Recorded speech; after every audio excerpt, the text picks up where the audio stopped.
So Badland Hunters is a South Korean original Netflix film that is a combination of sci-fi, post-apocalyptic, action, and horror all together.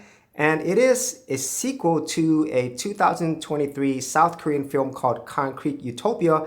And honestly, they're really different films. They're just kind of in the same universe. It is done by the same studio, and it stars Don Lee, who is really one of my favorite South Korean actors. He's most known for his Roundup series and Train to Busan, and for his American films, he was in The Eternals, but I really do enjoy him as an actor. And the story is fairly simple. So after the events of Concrete Utopia, where we have this massive earthquake, well, we basically have a world of Mad Max, or this post-apocalyptic world where people are really trying to survive. There's very little food, water. There's basically these horrible people, just gangs, mutants, whatever you want to call them. They're basically terrorizing people.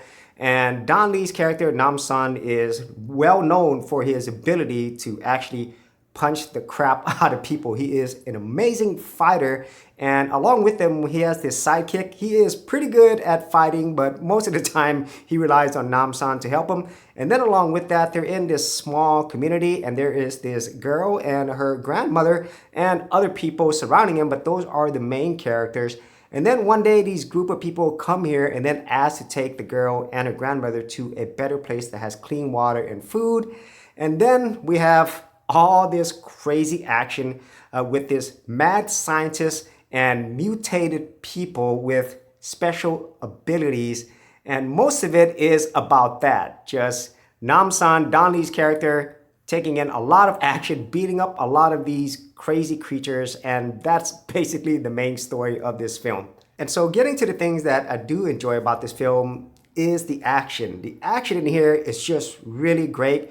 The director of this, he is a action person, so this is his first time directing. And as a matter of fact, he was also a stunt double for Don Lee for many years. And so you can see his action pedigree here as you're watching this movie. Everything from hand-to-hand combat, knives, gunfire. The action over here is really good, and I enjoyed it throughout this entire film. And it's really varied as well, and it's extremely brutal. Lots of bloody action, and I would say it's really fun action as well. It's one of those that is choreographed in a way where you could see how brutal it is, but also you could see what's going on. There's lots of wide shots in here, and when people get thrown or hit, you kind of feel it as well. And so overall, the action, I would say, is the best part about this movie. And then the second thing that I enjoyed is Don Lee, or his Korean name is dong-seok, and I really enjoy him as an actor throughout all of his films. He's just this big brute of a man, but at the same time, he has this really soft-spoken charisma about him that really makes him fun to watch.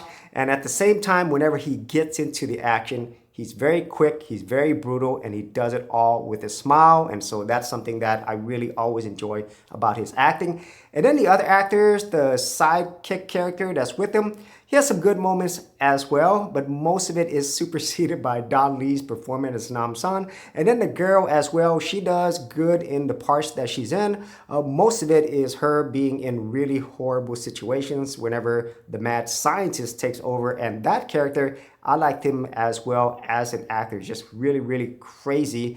And above that, all the other people around him, they don't do too much. It's mainly about Nam-sun, the side character that's with him, and also the girl. Those are like the three main characters, and then the mad scientist later on. And so the acting overall, I think, is solid, but really it's Don Lee who carries this movie. And then the last thing that I enjoyed about this film is just that it is a straightforward, fun action film. In about an hour and 48 minutes, you're gonna get a lot of that, and I would say there's very few moments in this movie that I was bored. And at the same time, every time an action scene came in, it was really worth it. And most of the film is about the action, so that is a good thing. Which leads me to the negatives of this film. Even though this does have really great action, I enjoyed Don Lee and most of the acting from the main cast, there really isn't much else because the story is straightforward. And then when you compare it to something like Concrete Utopia, which is technically a sequel to that movie, they're wildly different movies, where Concrete Utopia is more of a dramatic, human-based films of how people react to the horrors of a disaster, of the massive earthquake, and how they're going to survive. There's many different things in that movie, and so I really don't see how this could be a sequel. And even though it's kind of in the same world, they're really different movies. And also, you don't know much about these characters, especially Don Lee's main character, Nam-san. You really don't know anything about him. It would really be nice to know more about him, how he became this just badass warrior, and also the other characters as well. It would be nice to know a little bit more about these characters. And if there is maybe a sequel to this movie, or maybe another one set in the same universe, maybe we'll get more out of that. But overall, if you're just looking for a straightforward post-apocalyptic action film, then Badland Hunters does deliver on that. But if you are looking for something more with a little bit more meat, then, well, you're not going to get it here.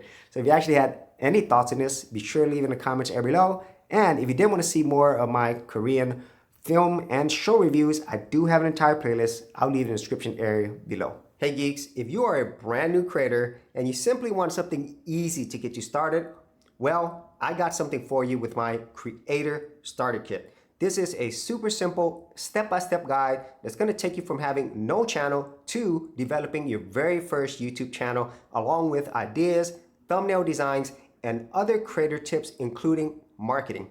And the best part is, all of this is free. Simply head over to the link below, check out my page, and get started creating.